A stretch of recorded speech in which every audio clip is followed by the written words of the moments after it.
ઉપલેટામાં મોડી રાત્રે હિન્દુ મુસ્લિમો વચ્ચે તંગદિલી અને ઘર્ષણ સર્જાયું હતું. તો રાજકોટ જિલ્લાના ઉપલેટામાં નાની બાબતે બોલાચાલીએ ઉગ્ર સ્વરૂપ ધારણ કર્યું.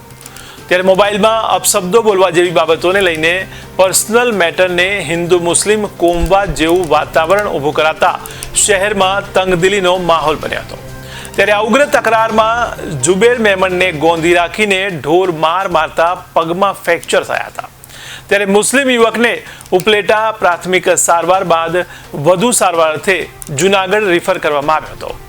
બાદમાં હિન્દુ સમાજના 200થી વધુ લોકોએ રાત્રે પોલીસ સ્ટેશનને બાનમાં લીધો હતો. ત્યારે 4 જેટલા લોકો પર ફરિયાદ દાખલ કરી હતી.